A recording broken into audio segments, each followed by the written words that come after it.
My screen is visible, please Yes, sir. Respond me. Yes, sir. Okay, तो सभी लोग respond करते चलिएगा और हम बेसिक बेसिक करंट इलेक्ट्रिसिटी आज पढ़ेंगे, फिर देखते हैं आप लोग को पहले से कितना आ रहा है।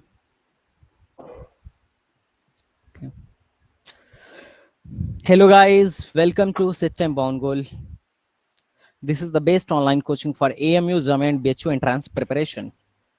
If you want to join our live batch, then you can simply drop a message जो कि और वो नंबर डिस्क्रिप्शन बॉक्स में दिया गया है, या फिर आप हमारे फॉर्म को फिल कर दीजिए, हमारी टीम आपसे बात कर लेगी। ओके, तो अगर आप BHU या फिर सॉरी अगर आप AMU, जामिया या BHU के 11th या डिप्लोमा में या फिर बीटेक BSc में अच्छा करना चाहते हैं, तो this is the best crash course for you. दिल की सुनो, STBG चुनो। तो स्टार्ट करते हैं आज का टॉपिक। आज हम स्टार्ट करने वाले हैं नया चैप्टर, करंट इलेक्ट्रिसिटी। करंट या ऐसा कह लीजिए इलेक्ट्रिसिटी। हम लोग बहुत बेसिक बात से चलेंगे और आई होप कि आप लोग को ऑलरेडी थोड़ा बहुत आता होगा, नहीं आ रहा होगा तो भी कोई इशू नहीं है, आ जाएगा। यहाँ सब कुछ आपको समझ में ऑलरेडी आ जाएगा। ठीक है, तो करंट इलेक्ट्रिसिटी, करंट इलेक्ट्रिसिटी को हम स्टार्ट करते हैं। एक छोटा सा टॉपिक है जो कि 2 से 3 दिन लगेंगे। ठीक है, 2-3 लेक्चर होगा, लेकिन इसके बाद से आप इसको सीख जाएंगे और मोस्टली मतलब अच्छे क्वेश्चन इससे बनते हैं एग्जाम में। अगर मैं लाइट को छोड़ दूं तो लाइट के बाद ठीक है, किसी को कोई दिक्कत हो तो बताओ।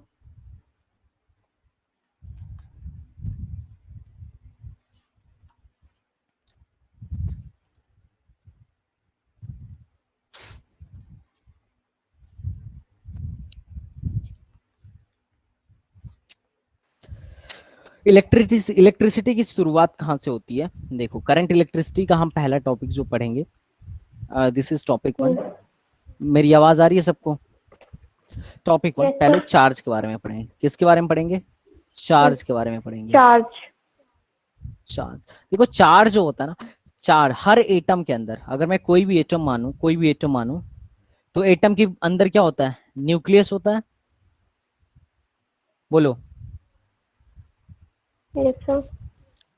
न्यूक्लियस होता है। बोलो,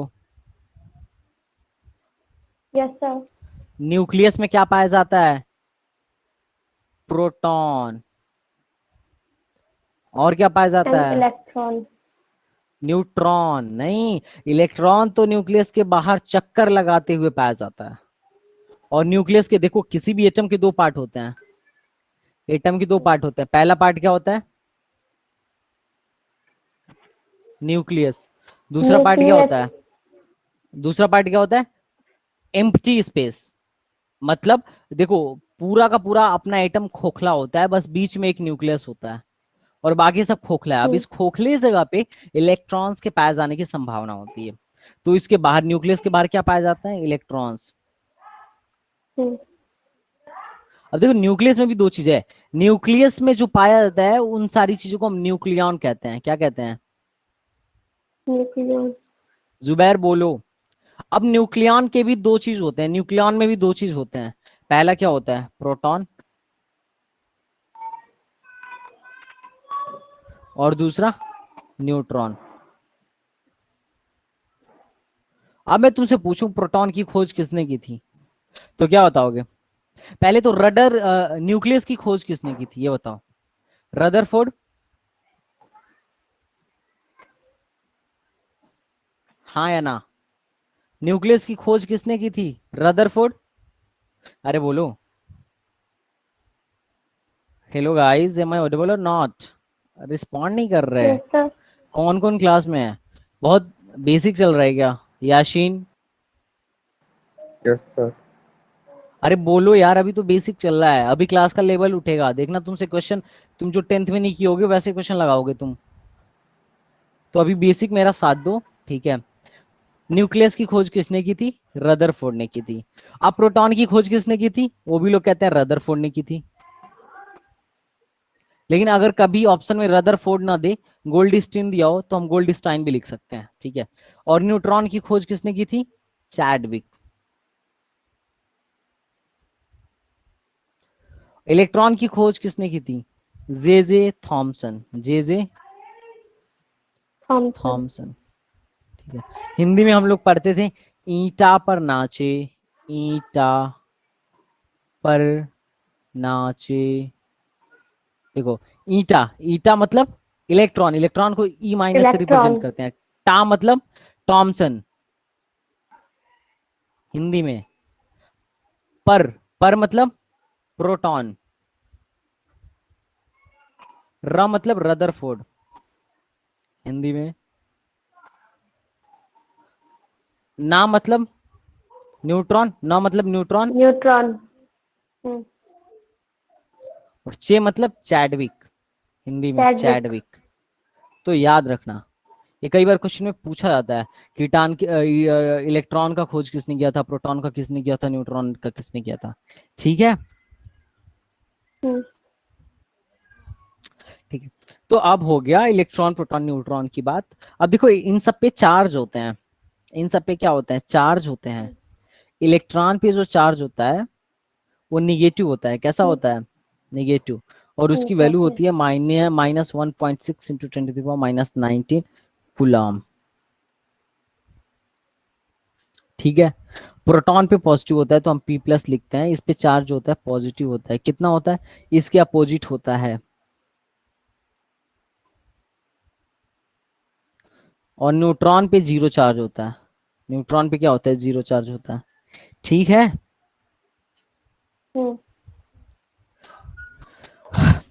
तो ये रही एटम के बारे में। तो हम ऐसा कह सकते हैं कि हर एटम के पास इलेक्ट्रॉन भी होता है, प्रोटॉन भी होता है और न्यूट्रॉन भी होता है। ऐसा होता है,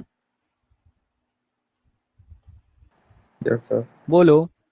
ठीक है। तो बहुत सारे एटम होंगे, बहुत सारे एटम, बहुत सारे एटम, बहुत सारे एटम, बहुत सारे एटम, बहुत सारे एटम मिलके क्या बनाते हैं, पार्टिकल बनाते हैं। और बहुत सारे पार्टिकल मिलके क्या बनाते हैं, बॉडी बनाते हैं। तो बॉडी के अंदर मैं कह सकता हूँ बहुत सारे एटम होते हैं। बहुत सारे एटम का मतलब बहुत सारे इलेक्ट्रॉन, बहुत सारे प्रोटॉन, बहुत सारे न्यूट्रॉन। ठीक है।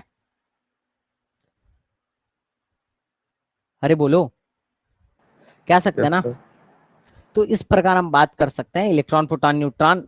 हर बॉडी, हम कह सकते हैं कि हर बॉडी में, हर पार्टिकल में, हर चीज में जो इलेक्ट्रॉन प्रोटॉन न्यूट्रॉन है वो उपस्थित होते हैं। ठीक है।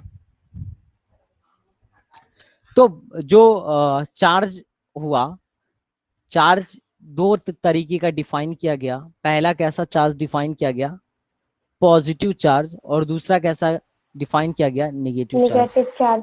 ठीक है। पॉजिटिव चार्ज और नेगेटिव चार्ज, दो तरीके के चार्ज डिफाइन किया गया। ठीक है। अब दो तरीके के चार्ज डिफाइन किए गए। अब निगेटिव चार्ज किसकी वजह से होता है, ऐसा कह सकते हैं इलेक्ट्रॉन की वजह से होता है। पॉजिटिव चार्ज किसकी वजह से होता है, प्रोटॉन की वजह से होता है। ठीक है, प्रोटॉन की ऐसा कह सकते हैं। वजह। तो देखो जब भी, अगर मैं चार्ज के बारे में बात करूं तो चार्ज की अपनी कुछ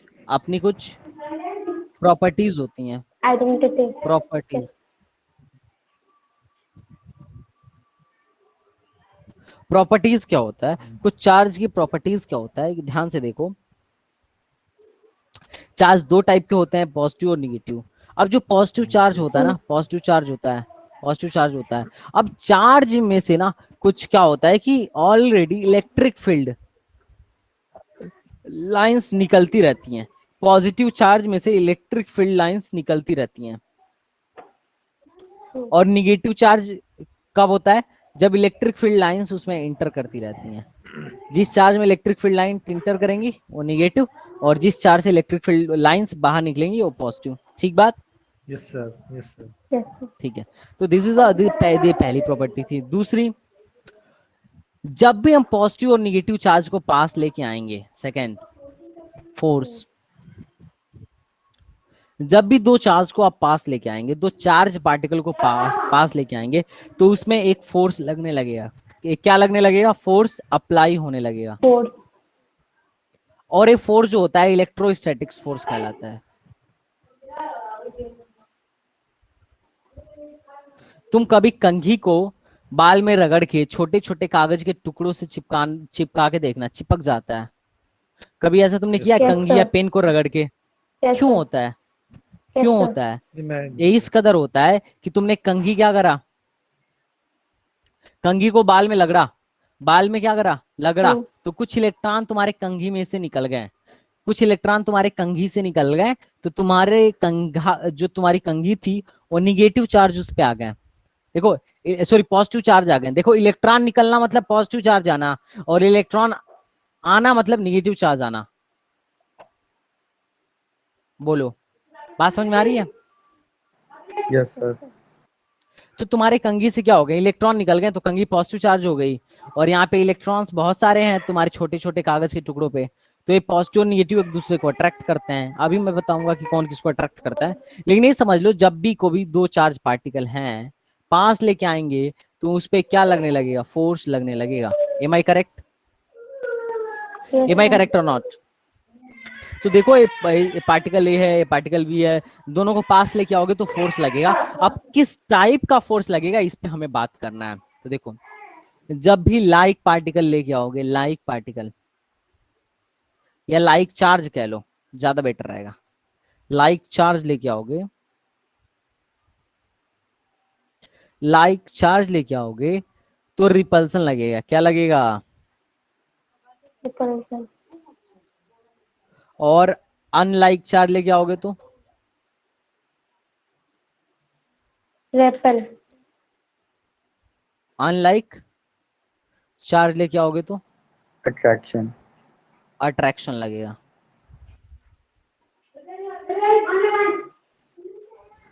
मतलब अगर तुम पॉजिटिव और पॉजिटिव चार्ज लेके आए, पॉजिटिव और पॉजिटिव चार्ज लेके आए तो अट्रैक्शन होगा या रिपल्सन?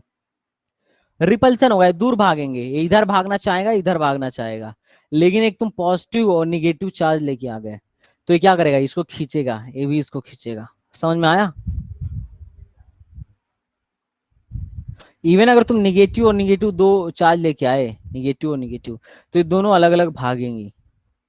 लेकिन अगर एक पॉजिटिव एक निगेटिव हो और एक पॉजिटिव हो तो ये दोनों चिपकेंगे। ठीक है, ये अट्रैक्शन फोर्स लगाएंगे। बात समझ में आया आपको? Yes, sir. तो ये हमको समझ में आया कि कब रिपल्सन लगेगा, कब अट्रैक्शन लगेगा, लेकिन कितना फोर्स लगेगा ये हमको नहीं पता है। अब हम उस फोर्स को कैलकुलेट करेंगे कुलॉम्स लॉ से। तो हमें ये बात पता चल गई कि दो चार्ज हैं, मान लो एक चार्ज Q1 है एंड सेकेंड चार्ज Q2 है, तो इन दोनों के बीच फोर्स लगेगा, इन दोनों के बीच फोर्स लगेगा। अब फोर्स का नेचर भी हमको पता है, अगर लाइक चार्ज हुए तो कैसा लगेगा, Repulsion. Repel. और अगर अनलाइक चार्ज हुए तो, Attraction. लेकिन कितना लगेगा ये हम कुलॉम्स लॉ से फाइंड करेंगे। तो हेडिंग डालो Coulomb's law. Coulomb's law. Coulomb's law ने, कुलॉम्स ने कुछ नहीं बोला भाई, कुछ नहीं। उसने बोला कि देखो जितना बड़ा चार्ज होगा उतना ज्यादा फोर्स लगेगा। तो इसका मतलब इनके अकॉर्डिंग जो फोर्स इनके बीच लगने वाला होगा वो प्रोपोर्शनल होगा चार्ज Q1 के, वो प्रोपोर्शनल होगा चार्ज Q2 के। और उसने दूसरी बात ये बोली कि अगर चार्ज दूर होंगे, अगर चार्ज दूर होंगे तो फोर्स कम लगेगा, और चार पास होंगे तो फोर्स ज्यादा लगेगा। मतलब फोर्स किसके प्रोपोर्शनल है, 1/r² के। तो इन तीनों को हम अगर एक साथ करें, एक साथ कंबाइंड रिजल्ट देखना चाहें, तो मैं कह सकता हूं F proportional to Q1 Q2 upon r²। ठीक है। Yes, sir. अब जब भी प्रोपोर्शनलिटी हटाते हैं पूरे फिजिक्स में तो एक कांस्टेंट लगाते हैं।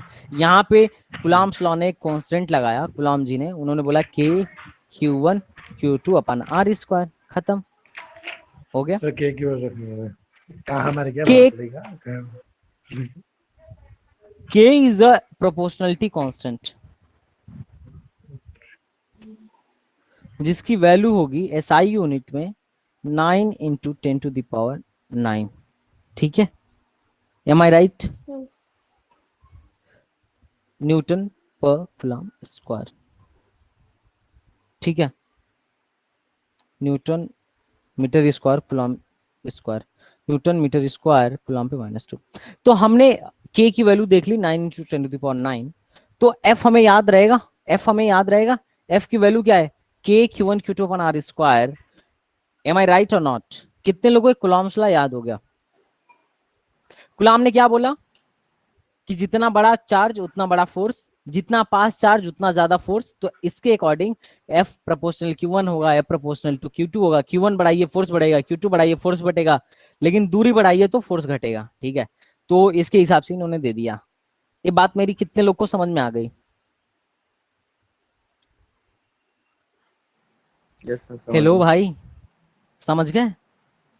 यस ठीक है, ठीक है, तो हम लोग क्वेश्चन करें, क्वेश्चन करें, क्वेश्चन करें। पहला क्वेश्चन देखो, Q है और 2Q है। ठीक है, Q है और 2Q है।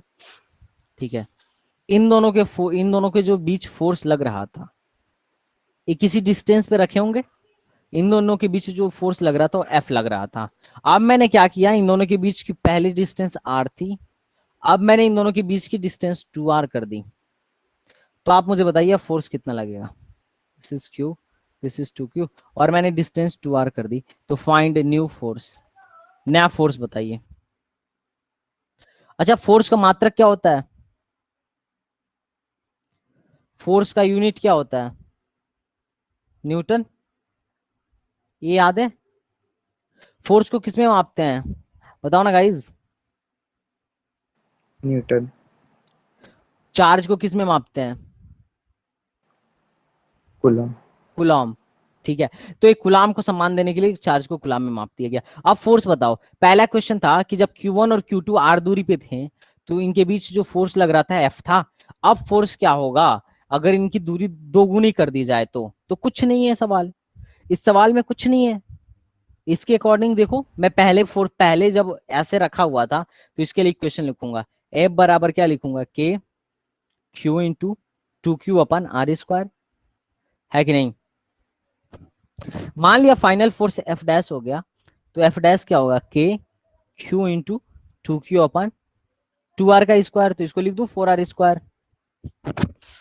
अरे बोलो ना। अब K Q1 2Q अपन R स्क्वायर की वैल्यू F है, तो मैं लिख सकता हूँ F डैश बराबर, इस पूरे की जगह F लिख सकता हूँ, तो F/4 आंसर। कितने लोगों को समझ में आया? वैसे भी हमको पता है अगर दूरी बढ़ाइएगा ना, दूरी बढ़ाइएगा तो फोर्स 4 गुना कम हो जाएगा। ये दिख रहा है कि F proportional to 1/R square. कितने लोगों को मेरी बात समझ में आई गाइस? जल्दी से रिस्पॉन्स दो। यासीन, हसन, शिफा, जुबेर। यस सर, समझ गए। Hasan, Zubair, Zubair Ali, yes sir. समझ में आ गया ना? जी। ठीक है,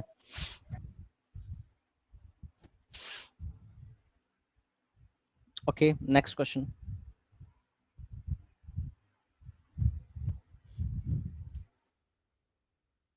एक क्वेश्चन आप करके मुझे बताइए।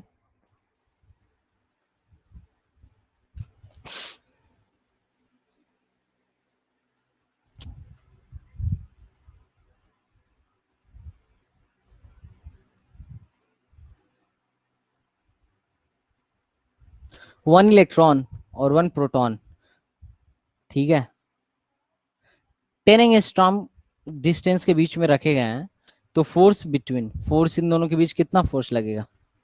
ये कर लेंगे आप लोग। दूरी इन दोनों के बीच का 10 एंगस्ट्रॉम है, ये आप लोग कर देंगे या मैं कर दूं? इन दो चार्जेस के बीच कितना फोर्स लगेगा, इन दो चार्जेस के बीच कितना फोर्स लगेगा? Can you solve this problem? एक इलेक्ट्रॉन और एक प्रोटॉन को रखा गया, कैन यू सॉल्व? यासीन करना चाहोगे? जुबैर? नहीं, आप करिए सर। अरे इसमें कुछ नहीं है। हमने अभी दो दो दो चार्ज के बीच फोर्स का फार्मूला क्या पढ़ा, K Q1 Q2/R²। मैं फोर्स बराबर क्या लिख सकता हूँ, K Q1, इसका चार्ज कितना होगा? देखो ये प्रोटॉन और इलेक्ट्रॉन अपोजिट हैं, अनलाइक हैं, तो पहले बता दो अट्रैक्शन होगा कि रिपल्सन होगा? अट्रैक्शन। हाँ, दोनों का चार्ज सेम होता है, बस साइन अलग अलग होता है। और 10 एंगस्ट्रॉम को क्या लिख दूं, 10⁻⁻10। ठीक है, मैं इसको लिख सकता हूँ 9 × 10⁻⁹। इंटू देखो 10 की पावर 1 मल्टीप्लाई बाई 10 की पावर -10, ये हो जाएगा 10 की पावर -10, ये ऊपर जाएगा सर तो हो जाएगा 10 की पावर 9। सर आप ये ये मल्टी क्या लिखे हैं नीचे में? कहाँ के मतलब ये 10। Q1 Q2/R²। अच्छा मैंने ये कर दिया है ना, स्क्वायर नहीं करा था।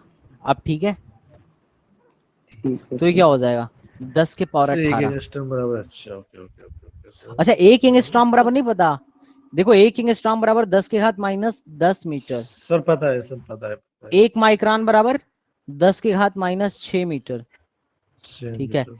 एक नोट कर नैनोमीटर लेता बराबर हूँ। 10 के घात -9 मीटर। एक पिकोमीटर बराबर 10 के घात -12 मीटर।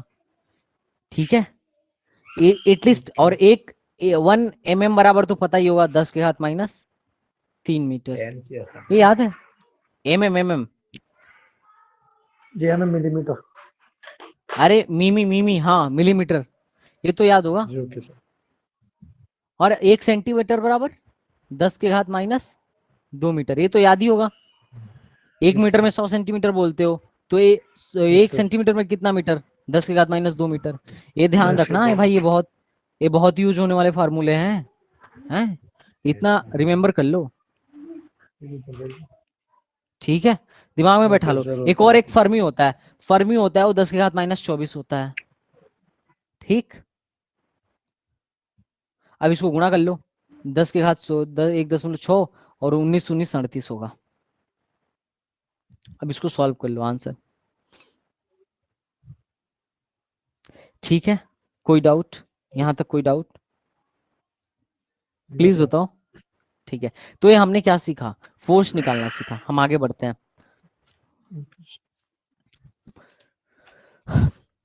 कूलम्ब्स लॉ कितने लोग को याद हो गया, कि सर हमको याद हो गया, बोलो।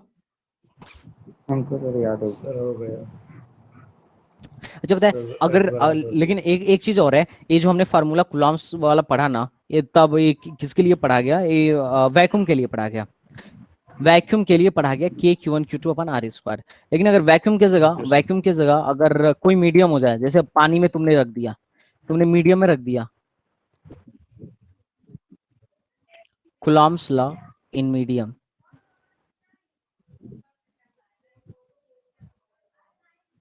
जैसे पानी में तुमने 2 चार्ज रख दिया, अब इनके बीच कितना फोर्स लगेगा। ठीक है, तो इनके बीच जो लगने वाला फोर्स होगा वो थोड़ा बदल जाएगा, सब कुछ वही रहेगा। एफ जो रहेगा K Q1 Q2 अब K जो मीडियम का R², इससे डिवाइड कर देना होगा बस, और कुछ नहीं। ठीक है, तो ये तुम्हारे लेवल पे पता नहीं आएगा कि नहीं, अब तक तो नहीं आया। लेकिन ये ध्यान देना कि मीडियम में जो होता है कूलम्ब्स लॉ का फार्मूला चेंज हो जाता है।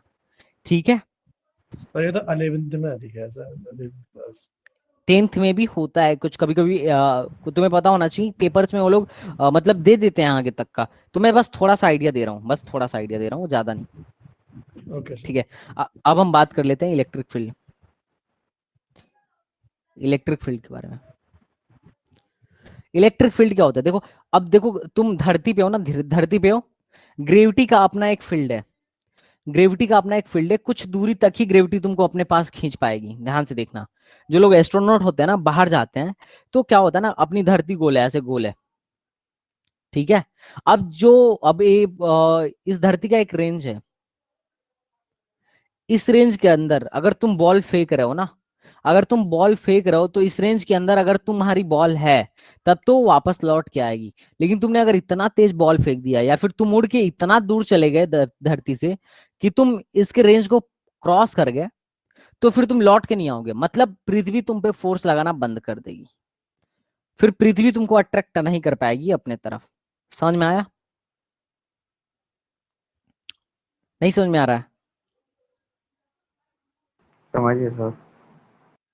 देखो क्या कह रहे हो, समझ गया। अपनी पृथ्वी गोल है, इस बात से सहमत हो। अब इसके चारों तरफ ना एक फील्ड है, उस फील्ड के अंदर तुम कोई भी हवा में चलो, एक मास रखो, अपना फोन हवा में रखो, नीचे गिर जाएगा। क्यों? क्योंकि ग्रेविटी उसे खींच ले रही है, एक फोर्स लगा ले रही है, जिसकी वजह से क्या हो रहा है ना, वो उसके फील्ड में है, तुम जो चीज रख रहे हो ना इसके फील्ड में है। लेकिन अगर मान लो कोई अंतरिक्ष में आदमी है, तुम साईफाई मूवी में देखते होगे, साइंस फिक्शन मूवी में देखते होगे कि अंतरिक्ष में आदमी है जो ग्रेविटी के रेंज से बाहर है, ग्रेविटेशनल फील्ड से बाहर है, उस पे ग्रेविटी काम नहीं करती, वो हवा में तैरता रहता है। वो अगर अपना फोन यहाँ रख देगा ना तो गिरेगा नहीं, वहीं रहेगा। नहीं आया? क्यों? क्योंकि वो उसके फील्ड से बाहर है। तो हर चीज का, जिस तरीके से ग्रेविटी का अपना फील्ड है, उसी तरीके से चार्ज का भी अपना एक फील्ड होता है। ठीक है? नहीं समझ में आ रहा है? अब जो ग्रेविटी है ना, ग्रेविटी वो हम पे देखो कितना फोर्स लगाती है, वो हम पे इतना फोर्स लगाती है, ये ग्रेविटी है। ग्रेविटी जो है हम पे mg फोर्स लगाती है, mg फोर्स लगाती है। कितना फोर्स लगाती है? mg। mg। ठीक है, mg फोर्स लगाती है हमें अपने तरफ खींचने के लिए। लेकिन चार्ज कितना फोर्स लगाएगा? अच्छा तुम्हें पता है मास और वेट में अंतर पता है? मास और वेट में अंतर यस सर। क्या होता है?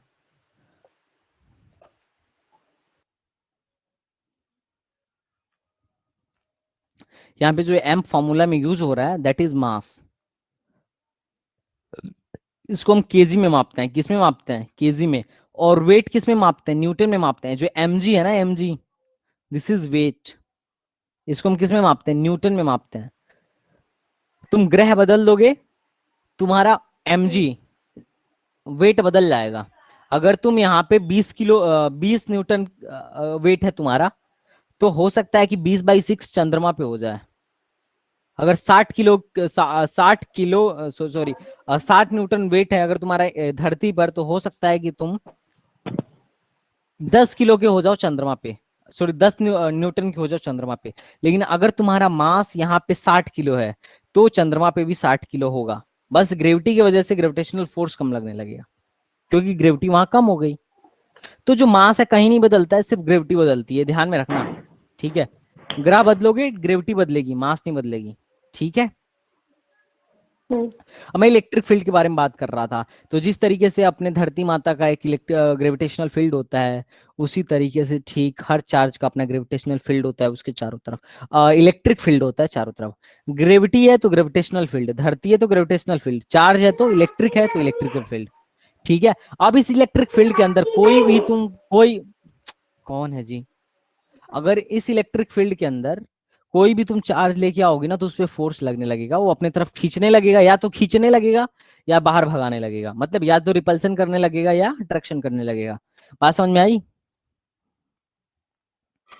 नहीं? अरे बोलो यस भाई। सर। अब तुम्हें अगर ये बात समझ में आ गई, तो कितना फोर्स लगेगा? तो इस पे जो फोर्स लगता है क्यू ई। कितना लगता है? Q E. एफ बराबर क्या लगता है? Q E. ई क्या है? Electric field. ई क्या है? Electric field.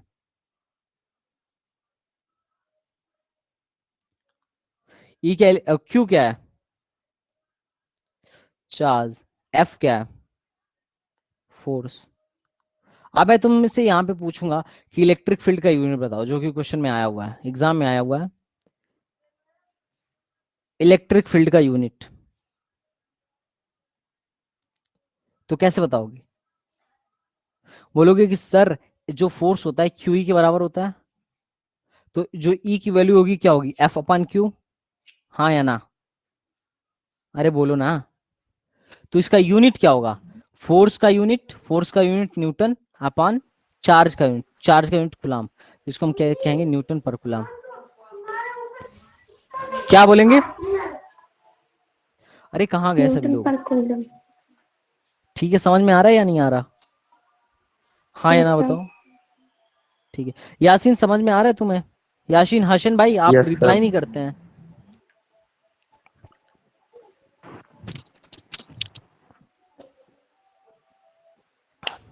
हसन तुम रिप्लाई नहीं करते हो, क्या दिक्कत है?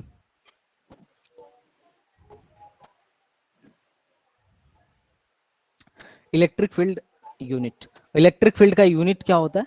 न्यूटन पर कूलाम। ये कितने लोग को समझ में आया है कि सर इलेक्ट्रिक फील्ड का यूनिट मुझे समझ में आ रहा है?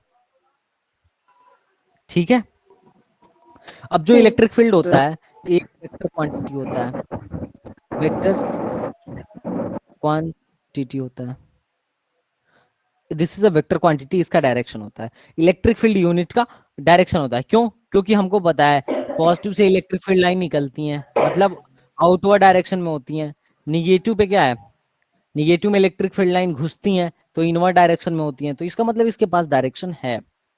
ठीक है, तो इलेक्ट्रिक फील्ड की ये हुई बात, समझ में आया? Yes sir.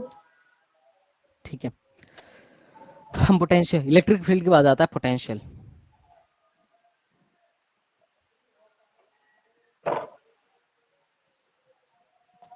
पोटेंशियल, पोटेंशियल क्या होता है? ध्यान से सुनना।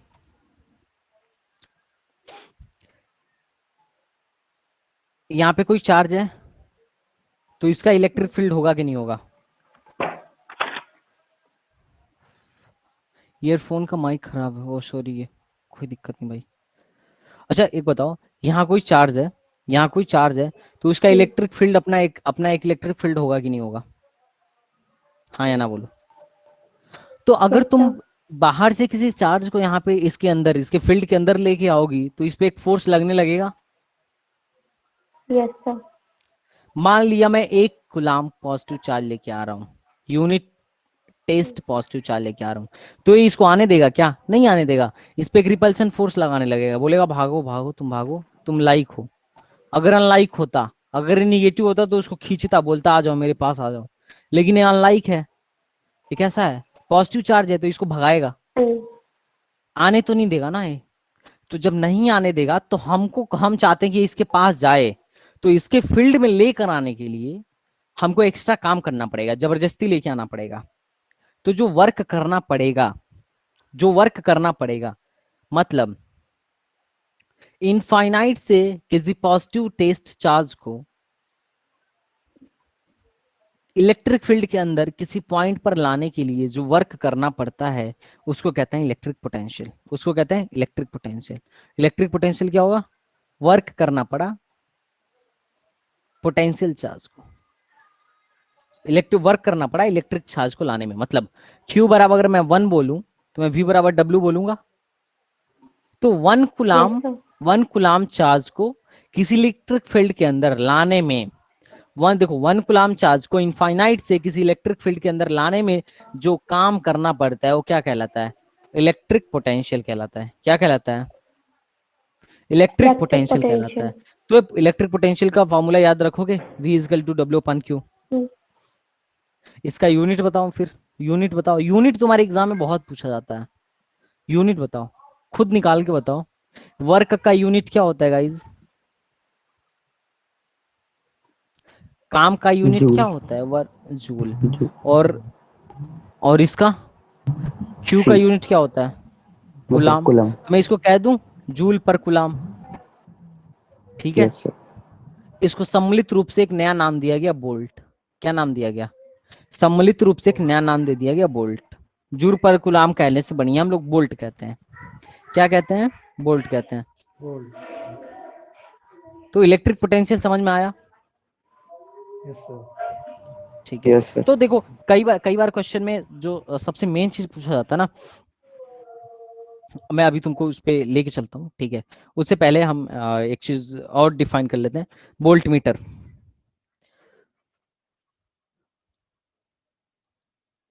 वोल्ट मीटर, देखो वोल्ट को जिस इंस्ट्रूमेंट से मापा जाता है उसको हम बोलते हैं वोल्ट मीटर। क्या बोलते हैं? Volt meter. ठीक है, ये बात भी अपने तुम दिमाग में रखना।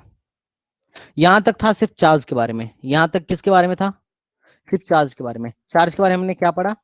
कूलॉम्स लॉ पढ़ा, कूलॉम्स लॉ की वजह से फोर्स कितना लगता है ये पढ़ा, फिर इलेक्ट्रिक फील्ड पढ़ा, फिर इलेक्ट्रिक पोटेंशियल पढ़ा। कितने लोगों को ये बात समझ में आ गई? एक बार फिर से रिवीजन करो मेरे साथ। कूलॉम्स लॉ क्या था? कूलॉम्स लॉ ने क्या बताया था? बताओ, बोलो guys. Hello, F is equal to K Coulomb ने पहले ये क्यू बताया वन गया था। Q to. अरे कूलाम ने पहले बताया गया था, ये तो बताओ। फार्मूला तो बाद में बताना। इसने किसके बारे में चर्चा की थी? इसने दो चार्ज के बीच लगने वाले फोर्स के बारे में चर्चा की थी, और इसने बोला था कि जो फोर्स होता है वो क्या होता है? के Q1 Q2 अपन R स्क्वायर। पहला फार्मूला कूलाम्स लॉ। दूसरा फार्मूला हमने क्या पढ़ा, इलेक्ट्रिक फील्ड के बारे में पढ़ा। इलेक्ट्रिक फील्ड क्या होता है, एफ बाई क्यू, हमने पढ़ा था ना, एफ बराबर क्यू ई। इसका यूनिट क्या होता है, न्यूटन पर कूलम। तीसरा फार्मूला क्या था, वोल्टेज के बारे में था। वोल्टेज क्या होता है, work done per unit charge. अब वोल्ट का यूनिट क्या था, वोल्ट। तीन ही फार्मूला अब तक हमने पढ़ा है ना, अरे यही पढ़ा ना। Yes sir. अच्छा एक क्वेश्चन मैं पूछूंगा, अगर तुमने रगड़ा, अच्छा कंघी वाली बात पे आते हैं एक बार फिर से, अगर तुमने कंघी को बाल में लगड़ा तो इसमें से इलेक्ट्रॉन निकले या प्रोटॉन, इलेक्ट्रॉन। इलेक्ट्रॉन निकले। तुम्हें ये बात पता होगा कि अगर अपना एटम है तो जितने प्रोटॉन होते हैं उतने ही इलेक्ट्रॉन भी होते हैं। नंबर ऑफ प्रोटॉन बराबर नंबर ऑफ इलेक्ट्रॉन। ये बात जानते हो कि नहीं जानते हो, तभी तो एटम यस सर न्यूट्रल जान। होता है। अरे तभी तो एटम न्यूट्रल यस होता है। सर। तुमने किसी एटम में चार्ज देखा क्या, जनरली तुम देखते हो क्या कहीं, मतलब कि एक अगर चार्ज होता, सपोज दैट एटम में चार्ज होता, तो एक एटम दूसरे एटम को अट्रैक्ट करने लगता है कि नहीं। अरे यस अट्रैक्ट सर। करने लगता ना, फोर्स लगाने लगता, फिर तो सब गड़बड़े हो जाता। तुम्हारा पेन कहीं और फोर्स लगाएगा, वो कहीं और खींचा चला जाएगा, तुम्हारा चेयर कहीं और खींचा चला जाएगा, क्योंकि फोर्स लग रहा है। लेकिन नहीं होता है, ये सब अपने स्थान पे रहते हैं क्योंकि कोई फोर्स नहीं लगता है। इनमें नंबर ऑफ प्रोटॉन बराबर नंबर ऑफ इलेक्ट्रॉन होता है। लेकिन अगर मैं इसको रगड़ दूं, जैसे कंघी को रगड़ूंगा, तो इससे कुछ इलेक्ट्रॉन बाहर निकल जाएगा। देखो, हमेशा इलेक्ट्रॉन ही निकलेगा और इलेक्ट्रॉन ही आएगा। ऐसा नहीं होगा ना कि इलेक्ट्रॉन प्रोटॉन निकल जाए, क्योंकि प्रोटॉन तो बहुत अंदर है, नाभिक में है, न्यूक्लियस में है। तो प्रोटॉन कभी नहीं निकलेगा, इलेक्ट्रॉन निकलेगा। समझ में आ रहा है, मेरी बातों को सुनना, यस एक सर। एक बात से, एक एक बात से देखना, ऑब्जेक्टिव क्वेश्चन बनेगा। एक एक बात से ऑब्जेक्टिव क्वेश्चन बनेगा, एक एक जो लाइन बोल रहा हूं ना, उनसे ऑब्जेक्टिव क्वेश्चन बनेगा। फार्मूला तो बात की बात है। कंघी से तुमने रगड़ा, तो कंघी रगड़ने के बाद क्या हुआ, रगड़ने की वजह से क्या हुआ, इलेक्ट्रॉन निकल गए। तो कंघी का वेट कम हो गया क्योंकि इसमें से कुछ निकल गया।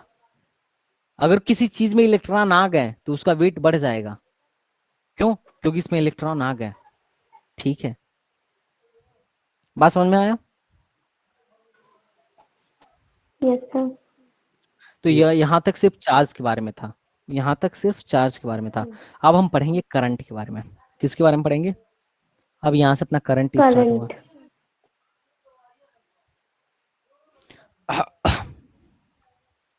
Current is nothing, it's a very easy topic.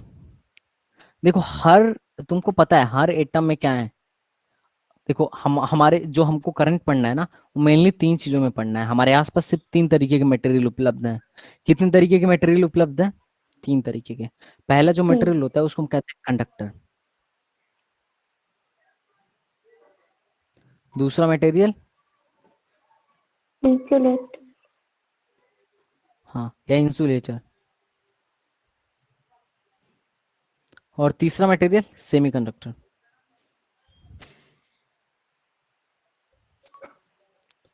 ठीक है। अब कंडक्टर क्या होते हैं, ऐसे मटेरियल जिसमें करंट क्या हो जाए, पास हो जाए। अप्लाई। जो करंट क्या कर सके, जिसमें करंट का फ्लो हो पास। सके, उसको कहते हैं कंडक्टर। जैसे वायर, तुमने देखा होगा कॉपर वायर, यस सर। ठीक है, और एल्यूमिनियम वायर, स्टील, लोहा, जितने मेटल हैं, ऑल मेटल, ऐसा कह सकता हूं मैं। सारे मेटल क्या है, कंडक्टर है। ठीक। नॉन कंडक्टर, जिससे करंट नहीं पास हो पाए, करंट फ्लो हो पाए, नहीं हो पाए। For example would. उसके बाद कौन है जी, वुड के बाद, वुड के बाद कोई और बताओ, प्लास्टिक, और कुछ, कोई एग्जाम्पल दो यार। जितने भी स्टोन वगैरह देखते हो जिसमें से भी करंट इलेक्ट्रिसिटी पास नहीं हो सकती, वो सब क्या है, नॉन कंडक्टर। और सेमी कंडक्टर क्या होता है, सेमी कंडक्टर से आई कभी कभी पास हो भी जाता है और कभी कभी पास नहीं भी होता है। हाई टेम्परेचर पर पास हो जाएगा, टेम्परेचर बहुत ज्यादा कर दोगे तो पास हो जाएगा, लो टेम्परेचर पर नहीं पास होगा।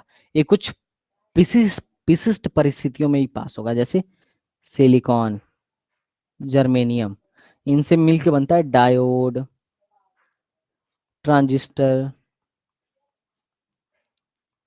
तो इन सब से क्या होता है ना, करंट पास हो जाता है। क्या हो जाता है? करंट पास हो जाता है कभी कभी जब हाई टेम्परेचर होता है, तो अदरवाइज नहीं होता है। तो ये समझ में आया, कंडक्टर क्या है, नॉन कंडक्टर क्या है, सेमीकंडक्टर क्या है।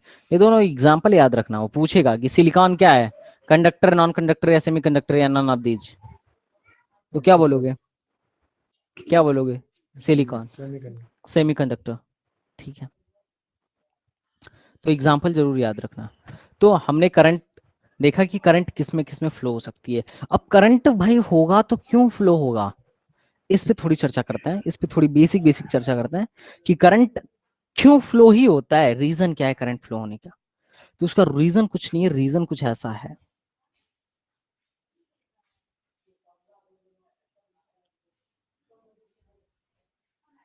रीजन ऐसा है कि अगर कोई वायर ले लिया, कोई भी वायर ले लो, कोई भी मटेरियल ले लो जो क्या हो, कंडक्टर हो। अच्छा पता है हम क्या किसे कंडक्टर कहते हैं? कंडक्टर में हमेशा जो फ्री इलेक्ट्रॉन होते हैं, क्या फ्री इलेक्ट्रॉन्स होते हैं ना, वो बहुत ज्यादा होते हैं, बहुत होते हैं, बहुत ज्यादा होते हैं। क्या होते हैं? बहुत ज्यादा होते हैं, number of free electrons. Non conductor में क्या होता है? नॉन कंडक्टर में जो फ्री इलेक्ट्रॉन होता है ना,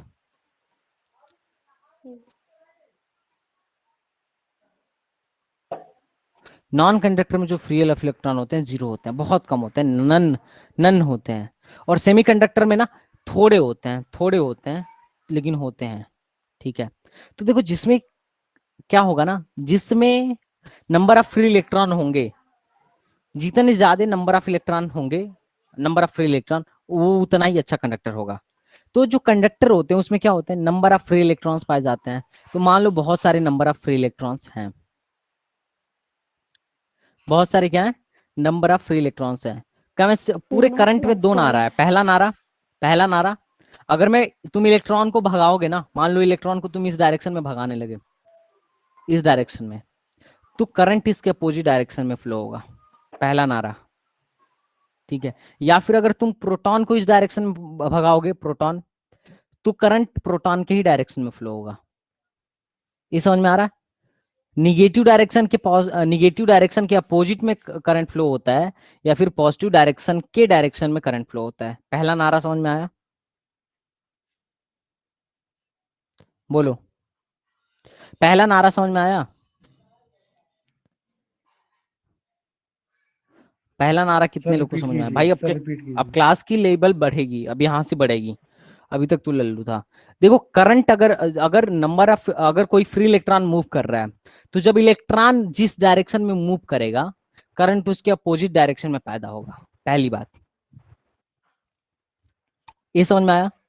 और अगर प्रोटॉन किसी डायरेक्शन में मूव करेगा, तो करंट उसी के डायरेक्शन में फ्लो होगा। क्यों?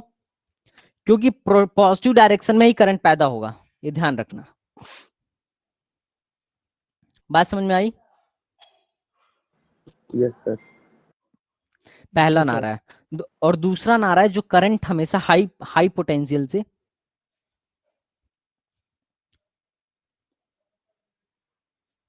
करंट का जो फ्लो होगा,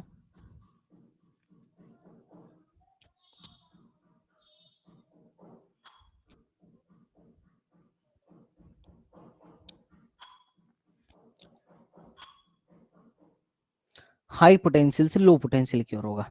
जैसे पानी, पानी हाई हाइट, हाई लेवल के हाइट से लो लेवल की तरफ फ्लो होता है, ऑटोमेटिकली किधर फ्लो होता है, हाई से लो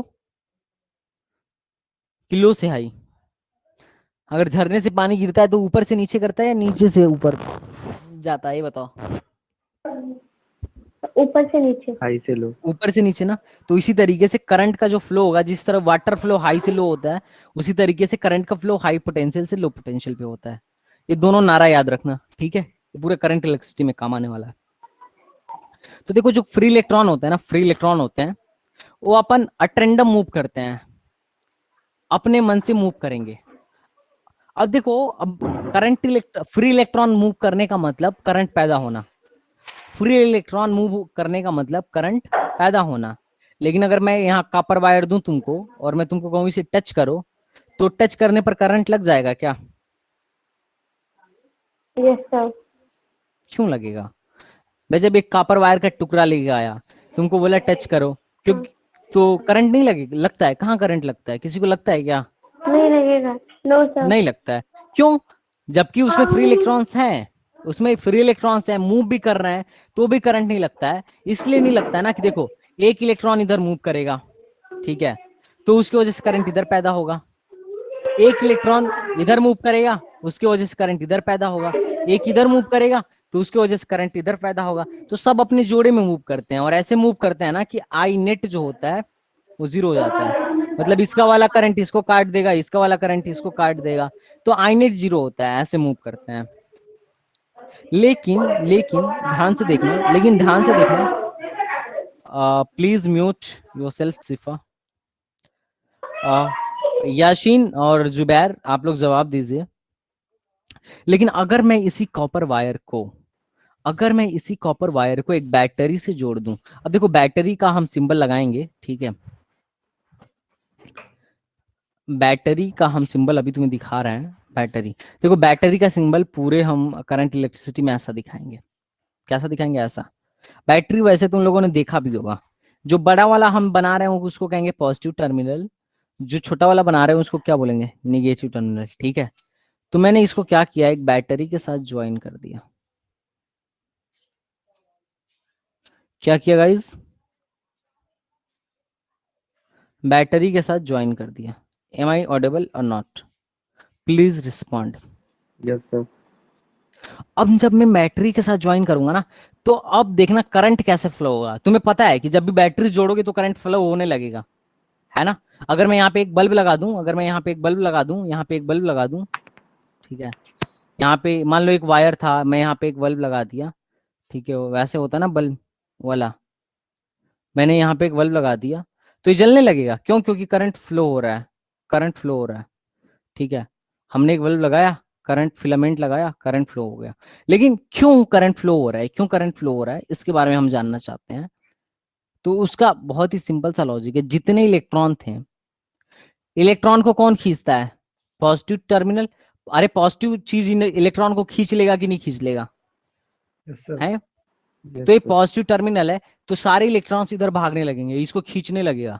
अब देखो सारे इलेक्ट्रॉन्स किधर भागने लगे? इधर भागने लगे, तो करंट किधर फ्लो होने लगेगा? इधर फ्लो होने लगेगा। जी बिल्कुल। तो इस तरीके से किसी भी वायर में करंट फ्लो होता है। और करंट किधर फ्लो होता है? बैटरी के हाई टर्मिनल से लो टर्मिनल में। अब देखो वही करंट, पूरे पूरे इलेक्ट्रॉन इधर से आएंगे इसमें पॉजिटिव वाले की तरफ, तो करंट इधर से इधर जाएगा और यहां से यहां आएगा और फिर इसी बैटरी में आ जाएगा। तो ये बात समझ में आई? किसी भी सर्किट में करंट कैसे फ्लो होता है?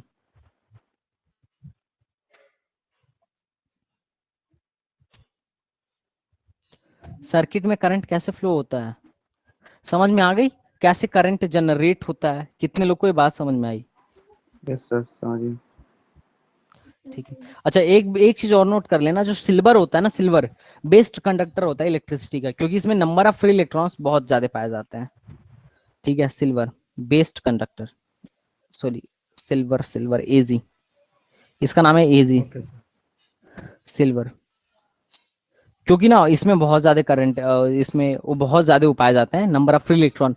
वैसे भी जिसमें नंबर ऑफ फ्री इलेक्ट्रॉन्स ज्यादा होगा, वो क्या होगा? बेस्ट कंडक्टर होगा। क्या होगा? Best conductor. ये बात समझ में आई सबको? बताओ भाई। Yes sir. ठीक है, तो इससे रिलेटेड जो क्वेश्चन पूछे जाएंगे, इससे जो रिलेटेड क्वेश्चन पूछे जाएंगे उस पे हम बात कर लेते हैं। पहला, एक इलेक्ट्रॉन पे चार्ज कितना होता है? ई के बराबर। ई मतलब क्या? 1.6 इंटू 10⁻⁴। इस बात से 90। सहमत हो? यस एक सर। इलेक्ट्रॉन पे इतना होता है, तो दो इलेक्ट्रॉन पे कितना चार्ज होगा? 2e। तीन इलेक्ट्रॉन पे कितना 2 चार्ज होगा? 3। 3। अगर मैं कहूं n इलेक्ट्रॉन पे कितना चार्ज होगा? n ही। खत्म। तो मैं लिख सकता हूं q बराबर n he.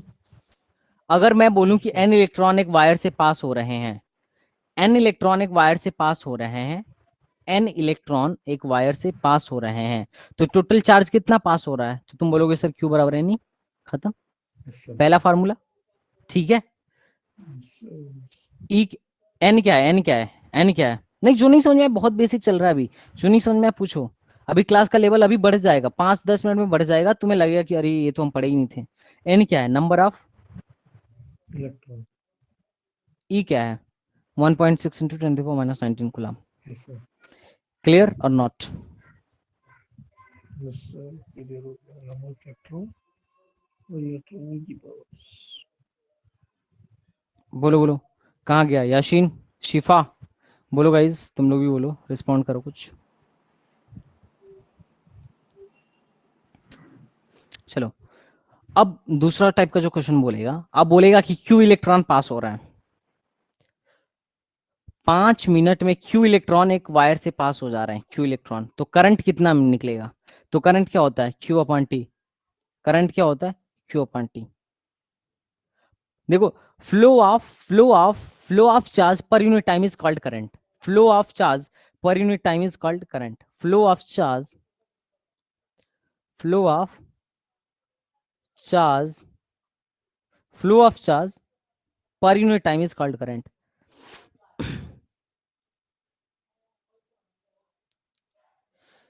M I right guys?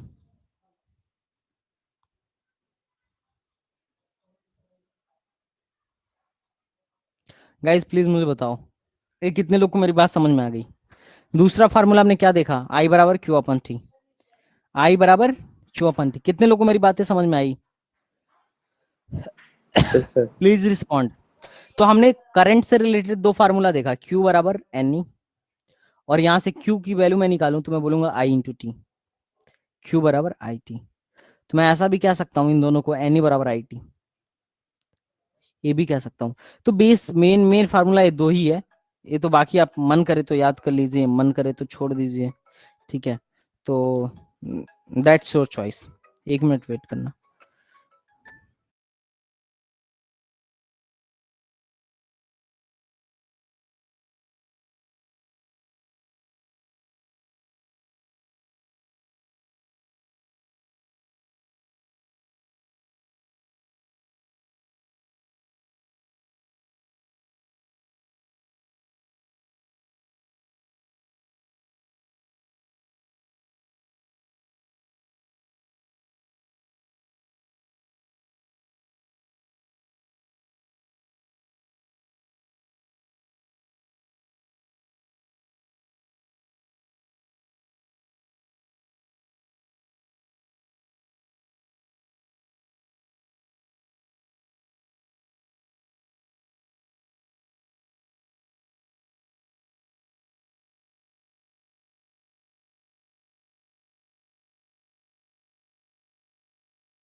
Guys, am I audible? Hello, sorry for disturbance, guys. Am I audible or not? Yes, Hello. sir. सारे Yes, लोग sir. डीपीपी का क्वेश्चन नंबर 21 देखें। क्वेश्चन नंबर 21 डीपीपी का मैंने Telegram पे DPP भेजी है ना। क्वेश्चन नंबर 21 ट्राई करेंगे सभी लोग, या मैं कर दूं? कितने लोग ट्राई करना चाह रहे हैं? है डीपीपी किसी के पास है? एक्चुअली यहाँ से डाउनलोड नहीं हो रहा अभी। है आपके पास? तो क्वेश्चन नंबर चलिए ठीक है, आपके पास है तो मैं यहाँ पे लिख दे रहा हूँ। चलो अभी, if I is the current, if I is the current,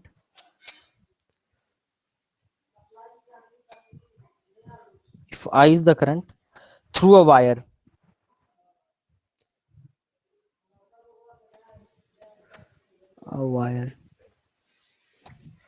if I is the current through a wire and E is the charge of electron, and E is the charge of electron, charge of electron, then the number of electron in t second will be, then the number of electron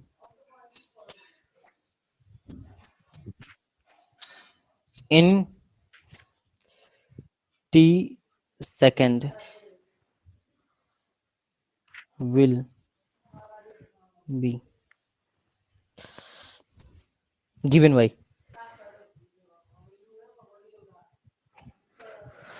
चलो भाई solution, चलो आ जाओ solution. कितने लोगों को question समझ में आया? ऑप्शन दे देता हूं मैं। पहला IET, दूसरा IE/T, तीसरा E/IT, चौथा IT/E। कितने लोगों को क्वेश्चन समझ में आया? बोल रहे I is the current through a wire and E is the charge of electron। एक वायर है जिससे कितना करंट फ्लो कर रहा है गाइस? I करंट फ्लो कर रहा है, ठीक है। और T, तो अगर I करंट फ्लो कर रहा है एक वायर से, तो बोल रहा है T सेकेंड में कितने नंबर ऑफ इलेक्ट्रॉन फ्लो हो जाएंगे, कितने नंबर ऑफ इलेक्ट्रॉन फ्लो हो जाएंगे। तो इस क्वेश्चन का आंसर बहुत ही सरल है। कितने लोग कह रहे हैं कि सर हम बता देंगे? 4 लोग हैं, चारों में से कितने लोगों को ऐसा फील हो रहा है कि हम बता देंगे?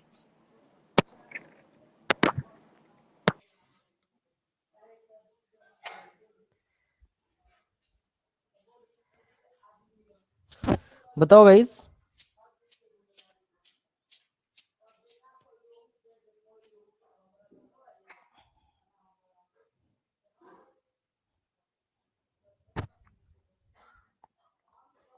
मैं कर दूं या तुम करना चाहोगे?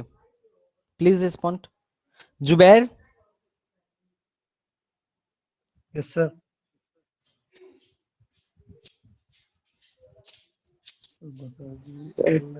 Q/I होगा असल।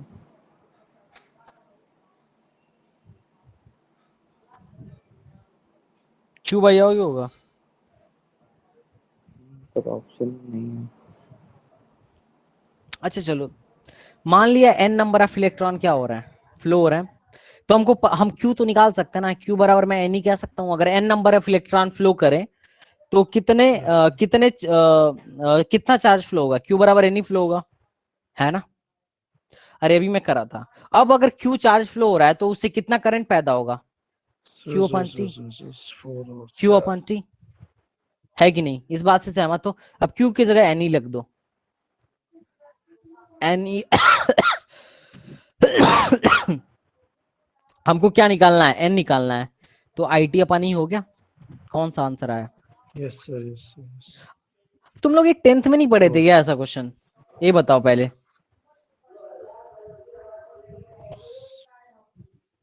जुबैर, कक्षा 10वीं में नहीं पढ़ा था तुमने? सर पता नहीं क्या क्या पढ़ा रहे थे, कुछ नहीं पढ़ाया। अरे नहीं भाई, 10वीं में ये सब सर पढ़ाया जाता है भाई। बच्चों को 10वीं में पढ़ाया जाता है सब, ऐसे थोड़ी ना होता है। उस टाइम यासीन सर तुम मुझे तो मैथ बड़े, में इंटरेस्ट था। अच्छा यासीन तुम तो पढ़ा पढ़े है। होगे 10वीं में। पढ़ा है तो आंसर क्यों नहीं दे रहे? हाँ, सिफा तुम लोग, ये सब तो 10वीं का ही टाइम पार्ट हो है। गया पढ़े हुए। अच्छा पढ़े हुए टाइम हो गया, तो अब टाइम मत करो, अब यहाँ से पढ़ लो। क्योंकि एग्जाम में ना रिवीजन का ज्यादा मौका होगा नहीं मिलने वाला है। मान के चलना जो तुम कर रहे हो, रिवीजन का कम ही मौका मिलेगा, ठीक है।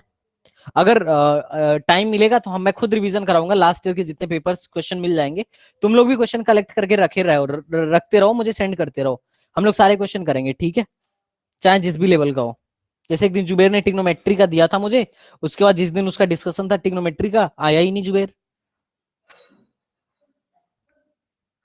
यार जुबेर क्लास में आया करो डेली। चलो, हमने क्या देखा कि सर टाइम नहीं मिलता। अरे भाई तुम बिजी आदमी हो। देखो पढ़ाई के लिए टाइम, मैं तो इसको हमेशा प्राइमरी रखता हूँ स्टडी को। बाकी जो काम होता है मैं बाद में देखता हूँ, ठीक है। क्योंकि असली में अगर आगे काम आने वाला है तो यही काम आने वाला है, ठीक है। टाइम सर आप मॉर्निंग में से क्लास ले रहे थे, उस टाइम सर मैं जंगल था। कहाँ था, जंगल कहाँ में थे गया तुम? था सर, जंगल गया था निहार लेने। जंगल गए थे? तो डेली नहीं जाते हो जंगल? किसी दिन चले डेली जाते जा होगे। सर, डेली डेली जाते डेली हो? तो बताओ, फिर टाइमिंग हम चेंज कर देंगे, ऐसा नहीं है। अगर कोई इशू हो जंगल। तो बताना। वही तो मैं भी सोच रहा हूँ, जंगल क्यों जंगल जा कहाँ, ये जंगल क्यों जा रहे हैं सच में? कौन से जगह से हो भाई जुबैर? सर हम गाँव से, विलेज। नहीं, गांव से तो हम भी हैं, हम कौन से बड़े शहर से हैं? मतलब कुछ काम वाम होता है सर।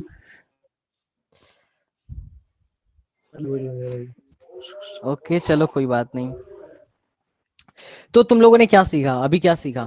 कि कोई चार्ज फ्लो होगा तो क्या पैदा होगा? अगर क्यू क्या हो रहा है, फ्लो हो रहा है, तो क्या पैदा होगा? बोलो। क्यू फ्लो होगा तो क्या पैदा होगा? करंट पैदा होगा। क्यू जब भी फ्लो होगा तो करंट पैदा होगा। अगर इलेक्ट्रॉन फ्लो होगा तो करंट किस डायरेक्शन में पैदा होगा? उसके अपोजिट डायरेक्शन में। अगर प्रोटॉन फ्लो होगा तो, या कोई पॉजिटिव चार्ज फ्लो होगा तो करंट उसी डायरेक्शन में। इस बात से सहमत हो, है कि नहीं यस हो? सर। कोई वायर, अगर कोई वायर वैसे ही पड़ा हुआ है तो उस पर करंट फ्लो होगा? नहीं होगा। करंट फ्लो तो होगा लेकिन नेट करंट जीरो होगा, तो हमें करंट नहीं लगेगी। ठीक है। लेकिन अगर इसी को मैं बैटरी से जोड़ दूं, बैटरी ऐसे बनाते हैं ना, अगर मैं बैटरी जोड़ दूं तो फिर क्या होने लगेगा? एक करंट फ्लो होने लगेगा, एक आई क्या होने लगेगा? फ्लो होने लगेगा। बात समझ में आई तुम्हारी? बात समझ में आई? यस अरे सर। बात समझ में आई? अब देखो, इसको, इसी को कहते हैं हम सर्किट, इसी को हम कहते हैं सर्किट। अभी तो तुम्हें बहुत सिंपल सर्किट दिख रहा है, अब हम कॉम्प्लेक्स सर्किट को एनालिसिस करेंगे। उससे पहले मैं एक और प्रॉपर्टी तुम्हें बताता हूं। करंट तो फ्लो होने लगी, लेकिन हर वायर का अपना एक रेजिस्टेंस होता है। करंट के मार्ग में कुछ चीजें ऐसी होती हैं जो बाधा उत्पन्न करती हैं। करंट के मार्ग में क्या होती हैं? कुछ चीजें ऐसी होती हैं जो बाधा उत्पन्न करती हैं। क्या करती हैं? बाधा। उसको हम कहते हैं रेजिस्टेंस। क्या कहते हैं? रेजिस्टेंस। क्या कहते हैं भाई? अरे बोलो ना यार। रेजिस्टेंस। रेजिस्टेंस। अब यहां से तुम्हारे क्वेश्चन बनने स्टार्ट होंगे, सबसे इंपॉर्टेंट टॉपिक यहां से स्टार्ट होगा। रेजिस्टेंस क्या होता है?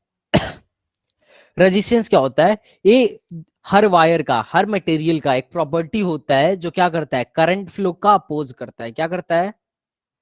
करंट फ्लो का अपोज करता है। सपोज। मैं नोट्स बहुत अच्छा तो नहीं बना रहा हूं, लेकिन जितना लिख रहा हूं उतना दिमाग में होना चाहिए। बोलो तो मैं पूरा डेफिनेशन लिखूंगा। मुझे लगता है कि तुम लोग टेंथ में ये सब किए होगे, तो डेफिनेशन पोथा लिखवाने से क्या फायदा? समझ में आ रहा है? करंट यस क्या सर। करता है, रेजिस्टेंस क्या करता है? करंट फ्लो का अपोज करता है। दूसरा, एक किसकी प्रॉपर्टी होती है? मटेरियल की प्रॉपर्टी होती है। मतलब हर मटेरियल में ये होता ही है, हर मटेरियल का अपना रेजिस्टेंस होता ही है। समझे? कोई भी मटेरियल लो, उसका अपना रेजिस्टेंस होगा। कुछ मटेरियल का रेजिस्टेंस ज्यादा होगा। जैसे अगर मैं कॉपर कहूं, कॉपर में तेज करंट फ्लो होगा आयरन से। एफई मतलब आयरन, तो इसका रेजिस्टेंस कम होगा आयरन से। सिल्वर में और तेज करंट पैदा होगा, फ्लो होगा, तो इसका रेजिस्टेंस और भी कम होगा। तो रेजिस्टेंस किसकी प्रॉपर्टी है? मटेरियल की। हर मटेरियल का अपना क्या होता है? हर मटेरियल का अपना क्या होता है गाइस? रेजिस्टेंस होता है। ये मेरी बात समझ में आ रही है? Yes sir. तो देखो मटेरियल, अब रेजिस्टेंस भी बहुत सारी चीजों पे निर्भर करता है। पहली बात किस पे डिपेंड करेगा? रेजिस्टेंस मटेरियल पे डिपेंड करेगा। दूसरी बात, it's depend on height, length. जितना लंबा तार रहेगा उतना ज्यादा उसका रेजिस्टेंस रहेगा, ये दिमाग में रखना। इट्स, यहां से बहुत क्वेश्चन बनेगा। It's depends on length of wire. ये बात समझ में आई? एक रेजिस्टेंस किस पे डिपेंड करता है? वायर के लेंथ पे डिपेंड करता है। उसके बाद इट्स डिपेंड्स ऑन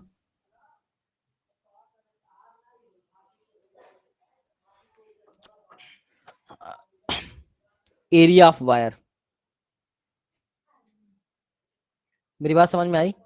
जितना लंबा तार रहेगा उतना ज्यादा रेजिस्टेंस होगा, और जितना पतला तार रहेगा उतना भी ज्यादा रेजिस्टेंस होगा। तो ये बात समझ में आई? बताओ गाइस, ये रेजिस्टेंस के बारे में चार चीज कितने लोगों को क्लियर हो गया कि रेजिस्टेंस का काम क्या होता है? कितने लोग बताएंगे क्या काम होता है? यस सर, समझे। बोलो। सर, इसका काम होता है रोकना, मतलब बाधा। करंट फ्लो को अपोज करना। और दूसरा, ये हर मटेरियल में ऑलरेडी उपलब्ध होता है, ये मटेरियल की प्रॉपर्टी है। और तीसरा, ये किस पे डिपेंड करता है? लेंथ पे और एरिया पे। अगर किसी मटेरियल का, अगर किसी वायर का, अच्छा तुम क्या चाहते हो? तुम जो तार लेके आओ, वो जो तुम्हारे घर में तार आए, वायर आए, उसका रेजिस्टेंस कम हो या ज्यादा? कम। कम। क्यों? क्योंकि हम चाहते हैं कि रेजिस्टेंस कम होगा तो करंट तेज फ्लो होगा, करंट तेज फ्लो होगा तो क्या होगा? फिर करंट की बर्बादी नहीं होगी, है यस ना? सर। करंट की बर्बादी नहीं होगी, पावर हमें ज्यादा मिलेगा, वोल्टेज ज्यादा मिलेगा, बहुत सारी चीजें सही रहेंगी, ठीक है। लेकिन अगर मैं ऐसा बोलूं कि मैं एक ऐसा मटेरियल है, एक ऐसा मटेरियल जिसका रेजिस्टेंस इनफाइनाइट है, रेजिस्टेंस इनफाइनाइट होने का मतलब ये करंट ही फ्लो नहीं होने देगा। अरे बहुत बड़ा रेजिस्टेंस है तो करंट कहां से फ्लो हो पाएगा? ये तो पूरा पूरा रोक देगा करंट को। तो ऐसे ऐसे ऐसे मटेरियल को हम कहेंगे इंसुलेटर। क्या कहेंगे? समझ में आया? अब लकड़ी में तुम करंट फ्लो करवाओ, होगा करंट फ्लो? नहीं, क्योंकि उसका रेजिस्टेंस बहुत ज्यादा है, इनफाइनाइट है। क्लियर? अगर मान यस लो कोई सर। ऐसा ऐसा ऐसा कोई कंडक्टर आ जाए जिसमें रेजिस्टेंस ही ना हो, हम खुद चाहते हैं कि ऐसा, हम ऐसा वायर खरीदना चाहते हैं जिसका रेजिस्टेंस ना हो, तो अगर मान लो रेजिस्टेंस 0 हो जाए तो फिर क्या होगा? करंट इसको कोई रोकने वाला ही नहीं रहेगा, करंट फुल फ्लो होगा। और इसको हम कहेंगे सुपर कंडक्टर। क्या कहेंगे? अच्छा तुमको पता है वायर गर्म क्यों हो जाता है, हीट क्यों हो जाता है? रेजिस्टेंस की वजह से। ये क्या करता है ना, हीट करंट का लॉस करने लगता है, एनर्जी लॉस करने लगता है, और वो एनर्जी हीट में चेंज होने लगती है। तो इसी वजह से वायर जो है ना, वो हो जाता है। समझ में आया?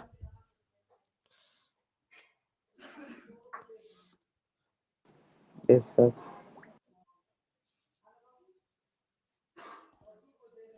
कितने लोग को मेरी बात समझ में आ रही है? यस सर, समझ गया। ठीक है, ये बहुत ही सिंपल सवाल रही।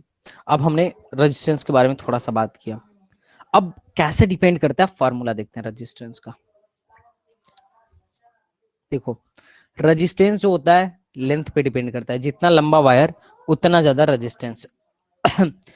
एरिया पे डिपेंड करता है, जितना मोटा तार उतना कम रेजिस्टेंस। ठीक है, तो इन दोनों को अगर मिला के बोलूं तो मैं कहूंगा R proportional to L upon A. अब फिर से मैं क्या हटाऊंगा? प्रोपोर्शनलिटी कॉन्स्टेंट, प्रोपोर्शनलिटी चिन्ह हटाऊंगा। प्रोपोर्शनलिटी चिन्ह,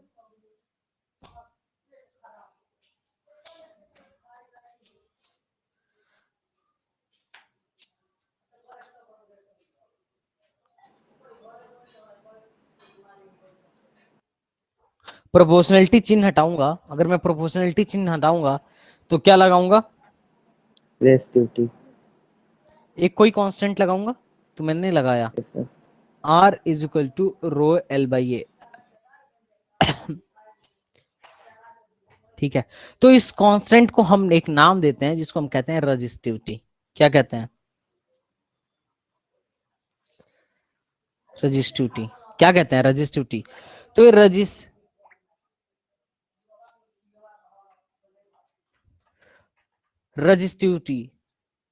रजिस्टिविटी और रेजिस्टेंस में बहुत ज्यादा फर्क होता है।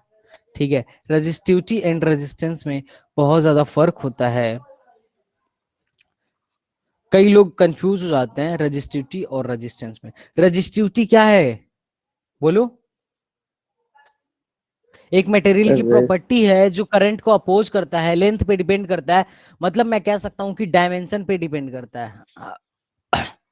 ठीक है, लेकिन रेजिस्टिविटी डायमेंशन पे डिपेंड नहीं करता है। ये एक खुद का एक कांस्टेंट है जो सिर्फ मटेरियल पे डिपेंड करता है और टेम्परेचर पर डिपेंड करता है। रेजिस्टिविटी किस पे डिपेंड करता है? टेम्परेचर पे, मान ली। लेकिन रेजिस्टेंस किस पे डिपेंड करता है? डायमेंशन पे। तो एक बार एक क्वेश्चन आया हुआ था और बहुत सारे लोग कंफ्यूज हो गए थे, बोल रहा था resistivity depends on length, area, temperature, all of this. तो क्या मारोगे? All of these.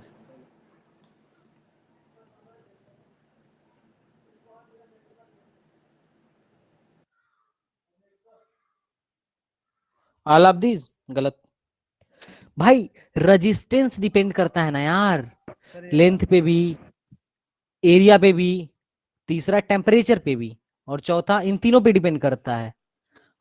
लेकिन रजिस्टिविटी तो टेम्परेचर पे करता है, तो अगर हाँ रजिस्टिविटी यस। बोले तो सिर्फ टेम्परेचर पे मारेंगे, बाकी पे नहीं डिपेंड करता है। और ये ऑप्शन मैं भी मार के आया था।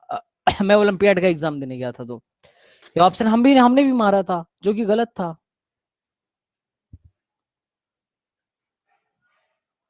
ठीक है, समझ में आया? Yes sir. हाँ या ना? कितने लोगों को बात समझ में आई? तो रजिस्टिविटी किस पे डिपेंड करता है? टेम्परेचर पे डिपेंड करता है। और बातें थोड़ा सा रजिस्टिविटी पे हम करेंगे। देखो, टेम्परेचर बढ़ाइएगा तो टेम्परे नोट करना है, सारे के सारे हॉटस्पॉट हैं, इससे क्वेश्चन आएंगे ही, और तुम्हारे डीपीपी में भी क्वेश्चन होंगे। टेम्परेचर बढ़ाओगे तो रजिस्टिविटी बढ़ेगी, अगर रजिस्टिविटी बढ़ी तो रेजिस्टेंस भी बढ़ेगा। क्यों? क्योंकि जो आर होता है प्रोपोर्शनल टू रजिस्टिविटी होता है। देखो, R is equal to rho L by होता है ना, तो रजिस्टिविटी को दोगुना करूंगा तो रेजिस्टेंस भी दोगुना हो जाएगा। तो अगर मैं टेम्परेचर बढ़ाऊंगा तो रजिस्टिविटी बढ़ेगी, और हेलो, बोलो यार, यस सर। रेजिस्टेंस भी बढ़ेगा। ये बात समझ में आया? Yes sir. लेकिन ये बात सिर्फ और सिर्फ कंडक्टर के लिए सही है, ठीक है? वैलिड फॉर कंडक्टर, ध्यान देना। अगर मैं सेमी कंडक्टर की बात करूं तो ये उल्टा हो जाता है, टेम्परेचर बढ़ाइएगा तो रेजिस्टेंस घट जाता है। सेमी कंडक्टर, ये दोनों बात नोट करके लिख लेना, ये सारे क्वेश्चन तुम्हें डीपीपी में मिल जाएंगे। ये सारे के सारे हॉटस्पॉट हैं, एग्जाम में आते ही आते हैं। ये समझ में आया? टेम्परेचर बढ़ाइएगा तो रेजिस्टेंस क्या होगा? घट जाएगा। ये सेमी कंडक्टर में ऐसा होता है। Am I right? कितने लोग को मेरी बात समझ में आ रही है? ये सारे ऑब्जेक्टिव यस क्वेश्चन बनने वाले हैं। बोलेगा कि टेम्परेचर पे डिपेंड करता है, नहीं करता है। बोलेगा टेम्परेचर बढ़ाएंगे तो रेजिस्टेंस बढ़ेगा कंडक्टर का, तो हाँ। अगर बोल दे कि टेम्परेचर बढ़ाएंगे तो सेमी कंडक्टर का रेजिस्टेंस बढ़ेगा, नहीं, घट जाएगा। और तीसरा टर्म देखिए, कंडक्टिविटी किसे कहते हैं?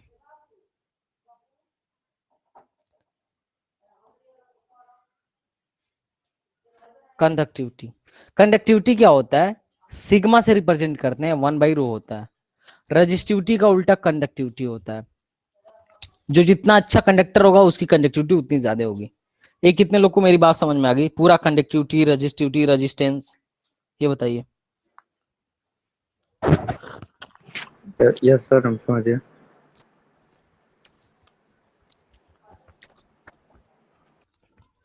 समझ गए? Yes Zubair sir. बताओ, तुम समझे? सिफा, हसन, बोलो, यस समझ गए सर। तुम लोग? सिफा कह रही है कि नेटवर्क का इशू है। बाकी तुम लोग भी के भी तरफ नेटवर्क का इशू है क्या? No sir. ठीक है, तो सेमीकंडक्टर समझ में आ गया अपने को, कंडक्टिविटी समझ में आ गई। अभी डीपीपी में देखना ना कितने क्वेश्चन होंगे। तो अब हम क्वेश्चन करते हैं इस पे बेस्ड क्वेश्चन, ध्यान से देखो। एक एल लेंथ का वायर है, there is a wire of L length जिसका एरिया ए है। अब मैंने वायर को खींच के अब मैंने वायर को खींच के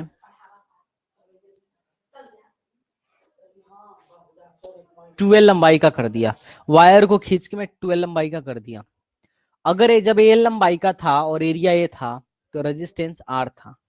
अब मैं कह रहा हूं कि वायर को खींच के 12 लंबाई का कर दिया गया है, तो find final resistance.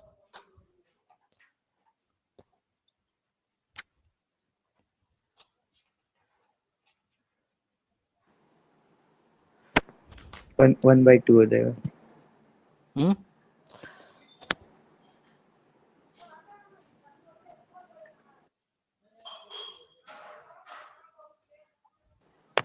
Sir half हो जाएगा। हाफ हो जाएगा, गलत, फॉर्मूले से करो ना। चलो मैं एक करके दिखाता हूँ। मैं पहले के लिए क्वेश्चन सर लिखूंगा। एन स्क्वायर आर बराबर क्या लिखूंगा, रो एल बाई ए, ऐसा लिखूंगा ना पहले के लिए इक्वेशन।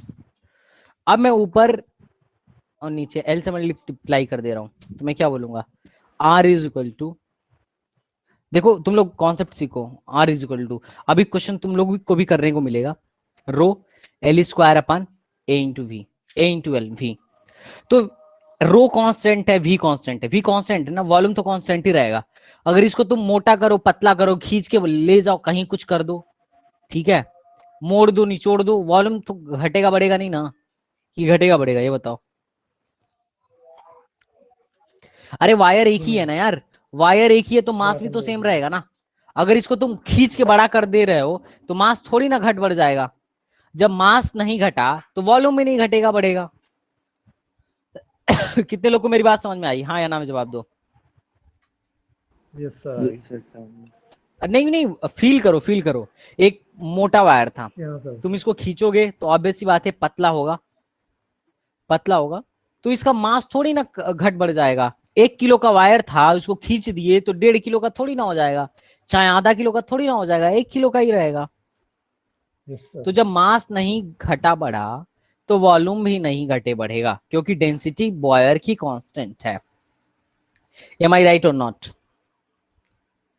तो हम कह सकते हैं यस रो भी सर। कांस्टेंट, वी भी कांस्टेंट, तो आर जो प्रोपोर्शनल हो गया एल स्क्वायर का हो गया। क्वेश्चन ये समझ में आया? R proportional to L square, तो मैं एक फार्मूला लिखूंगा, R one upon R two is equal to L one का स्क्वायर अपन एल टू का स्क्वायर, खत्म। आर वन की वैल्यू क्या है, देखो R proportional to L square है तो मैं ये लिख सकता हूँ, ऑब्वियसली लिख सकता हूँ, ठीक है। तो आर वन की वैल्यू क्या है, आर था, हाँ, चार्जर देना, चार्जर लैपटॉप का, आर वन की वैल्यू आर है, आर टू हमको नहीं पता है, एल टू एल वन का स्क्वायर क्या है, एल है, तो ए हो गया एल का स्क्वायर।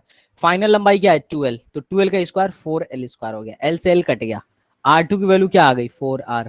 समझ में आया? और आना भी था, क्योंकि लंबा आपने क्या किया, लंबाई दुगना किया तो रेजिस्टेंस बढ़ना था।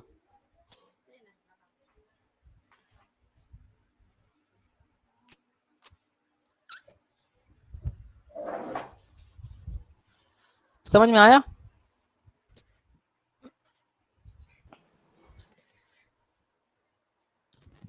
यस सर आ गया। कितने लोगों को मेरी बात समझ में आ रही?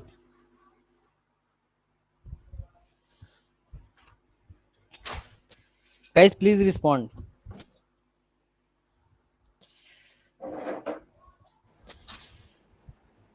मेरी बात सर समझ में आप आ रही है? क्वेश्चन सर आप क्वेश्चन क्या पूछे थे? क्या कह रहे हो? आप क्वेश्चन क्या पूछे थे? फाइनल रेजिस्टेंस कितना होगा, फाइनल रेजिस्टेंस मैंने आर टू मान लिया, आर टू फोर आर के बराबर हो जाएगा, ठीक है। क्या दिक्कत आया? Yes sir. मैं एक क्वेश्चन दूं, तुम लोग करके दिखाओगे, क्वेश्चन करके दिखाओगे? यस अरे सर बोलो कीजिए। ना। चलो, कीजिए। हाँ, 5 मीटर लंबा वायर था जिसका एरिया 3 मीटर स्क्वायर था, इसका रेजिस्टेंस जो आया था वो 10 ओम आया था, ठीक है। अगर मैं इसकी इसकी लेंथ, इस वायर को मैं सिकोड़ के इसकी लेंथ 2.5 मीटर कर दूं, तो आप मुझे बताइए इसका एरिया, सॉरी आप मुझे बताइए कि अब इस वायर का रेजिस्टेंस क्या हो जाएगा। मैंने इस बार आधा कर दिया है, चलो देखते हैं कितने लोग कर पाते हैं। कितने लोगों को समझ में आया कि क्वेश्चन में क्या पूछा जा रहा है? ऐसे क्वेश्चन तुमको मिलेंगे, मिलेंगे, टेंशन मत लो, एग्जाम में ही मिलेंगे, नहीं तो डीपीपी में मिलेंगे, बहुत मिलने वाले हैं ऐसे क्वेश्चन। प्रीवियस उठा के देखना, 2 से 3 दिन करंट में लगेगा, लेकिन तुम करंट अच्छे से सीख जाओगे। बस डीपीपी सॉल्व कर लेना, ठीक है, छोटे मोटे क्वेश्चन का भी वो हो जाएगा, आइडिया हो जाएगा।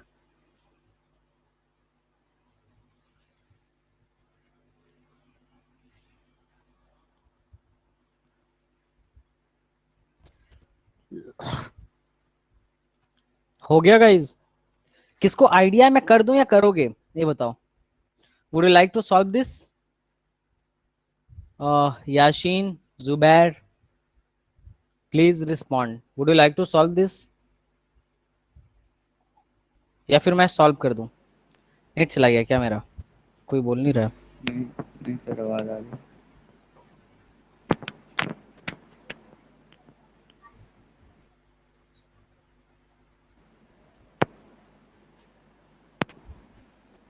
बताओ बताओ।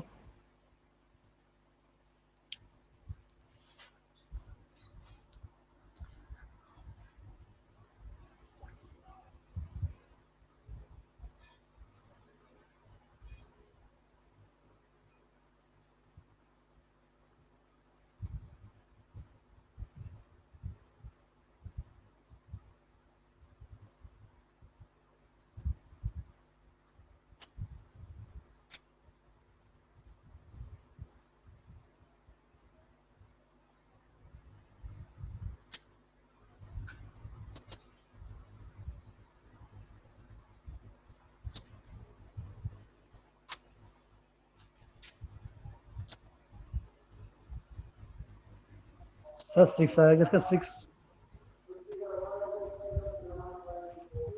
हाँ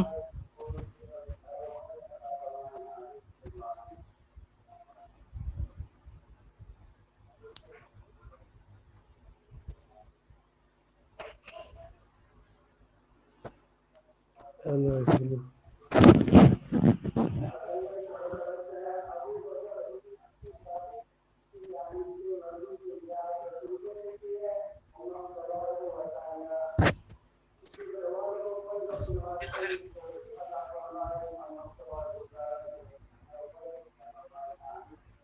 तीन क्या 9 5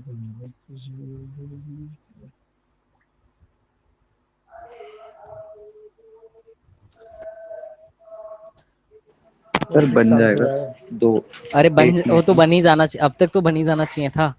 चलो मैं फिर से कर देता हूँ। अभी पीछे हमने क्या देखा? हमने पीछे अभी देखा कि जो R proportional to L square होता है, अगर सेम वायर हो तो आर प्रोपोर्शनल एल स्क्वायर है। तो मैं यहाँ पे भी बोल दूं R proportional to L square, R one upon R two is equal to L one upon L two. ऐसा बोल सकता हूँ।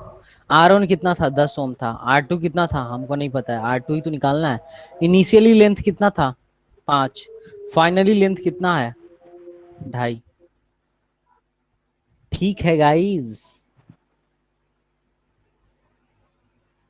और उसके बाद उसका स्क्वायर।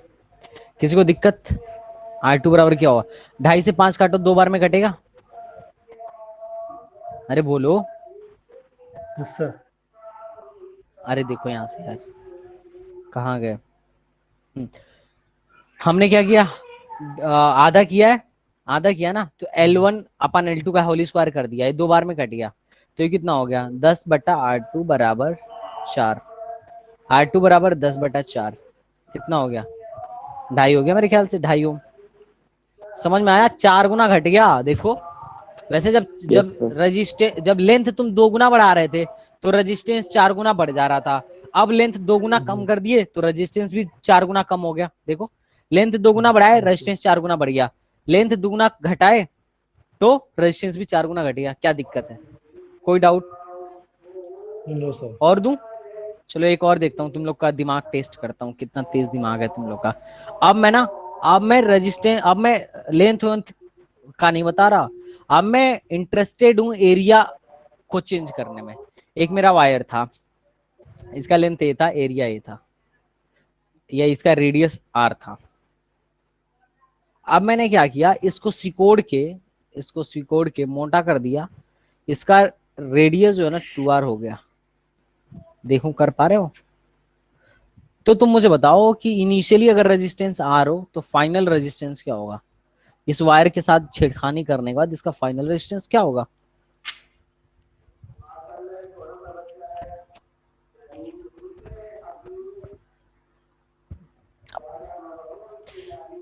बताओ भाई बताओ।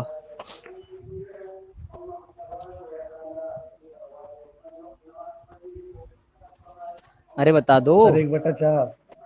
1/4 फिर से गलत।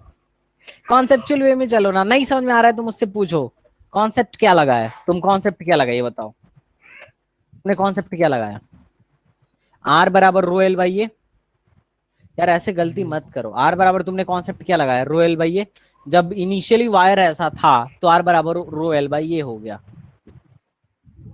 अब हमारा वायर कैसा हो गया है, आर फाइनल हमको नहीं पता है, लेकिन रो तो सेम रहेगा, एल कितना हो जाएगा हमको ये एल नहीं पता है, ठीक है, लेकिन हमको ये पता है कि एरिया जो है ना ये कितना हो जाएगा, एरिया की जगह पे यहाँ पे एरिया का फॉर्मूला लिख दो, इस सिलेंडर का एरिया, सर्कुलर सॉफ्ट का एरिया क्या होगा, पाई आर स्क्वायर होगा। इस बात से सहमत हो? यहाँ पे Yes. क्या हो जाएगा, एरिया क्या हो जाएगा, पाई टू आर का स्क्वायर हो जाएगा, और यहाँ पे एल, एल मुझे नहीं पता है, एल डैश हो गया होगा ना, देखो तुम वायर को मोटा किए हो तो एरिया का लेंथ क्या हुआ होगा, घटा बड़ा होगा, इस बात से सहमत हो कि नहीं हो? Yes. तो इनिशियल वॉल्यूम बराबर फाइनल वॉल्यूम कर लो, तो इनिशियल वॉल्यूम क्या था, L into pi R square बराबर L dash into pi two R का स्क्वायर, है ना, तो एल इंटू पाई से पाई कट गया, आर स्क्वायर बराबर L dash into 4r square, R square से आर स्क्वायर कट गया, एल डैश बराबर एल बाई 4, एल डैश की वैल्यू रख दो एल बाई 4, एल डैश की वैल्यू क्या रख दो, एल बाई 4 रख दो, तो यहाँ पे मैं एल बाई 4 रख दूं, अब खत्म हो गया क्वेश्चन, रो एल अपन देखो दो दो 4, 4 को 16 बाहर कर लो, pi R square, rho L upon pi R square किसकी है, आर की वैल्यू है, तो इसकी जगह पे आर लग दो, आर एफ इजिकल टू क्या हो गया, आर बाई 16, ये कितने लोगों को पल्ले पड़ा, देखो रेडियस रेजिस्टेंस घट गया 16 गुना, कितने लोगों को पल्ले पड़ा है क्वेश्चन, 16 गुना। अरे कितने लोगों को पल्ले पड़ा पहले ये तो बताओ, कितने लोगों को पल्ले पड़ा, मुझे पता है आधे लोगों को तो पल्ले ही नहीं पड़ा होगा, यासीन पल्ले पड़ा, फिर पढ़ा तो थोड़ा थोड़ा, जुबैर तुमको पल्ले पड़ा है सवाल, सर मैं 16 गुना कैसे हो गया?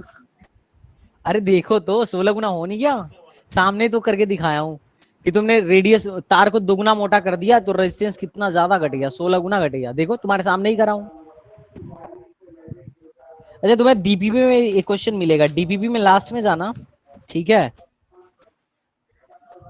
डीपीपी के लास्ट में जाना, सर 101 140 सर हैगा, क्या कह रहे हो, सर 101 सर है सर, सर मेरा था। 104 है, 104 है और 101 है, ये सारे क्वेश्चन डीपीपी में हैं, थोड़ा तुम लोग ट्राई करना, ठीक है, मैंने सर डीपीपी सेम भेजा हुआ क्वेश्चन है, है सर ये रहा। सेम क्वेश्चन है ना, अरे मेरे Yes, sir. देखो मैं जितने इलस्ट्रेशन क्लास में ले रहा हूँ, तुम बस इतना करके जाओगे ना, तुम्हारा एक भी बाहर का क्वेश्चन आना ही नहीं है, अगर कभी गलती से नसीब खराब हुआ तो आ जाएगा, लेकिन इतने में सिलेक्शन हो जाएगा, एकदम बेफिक्र होके चिल करके पढ़ाई करो, बस मेरे नोट्स को 100% ना तैयार रखना, 100% इसको तैयार रखना, इससे बाहर का क्वेश्चन आता ही नहीं है, ठीक है।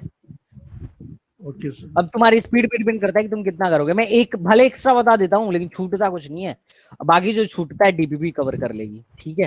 तो ये वाला क्वेश्चन मुझे पता है तुम लोग को नहीं समझ में आया होगा, लेकिन एक बार कूल माइंडेड होके करना, ठीक है। फिर हम इसी क्वेश्चन से कल स्टार्ट करेंगे, और कल हम कॉम्बिनेशन ऑफ रेजिस्टेंस पढ़ेंगे, ओम्स लॉ पढ़ेंगे, फिर तुम बहुत अच्छे से करंट खत्म कर लोगे, ठीक है। किसी को यहाँ Okay, तक sir. कोई डाउट हो तो बताओ,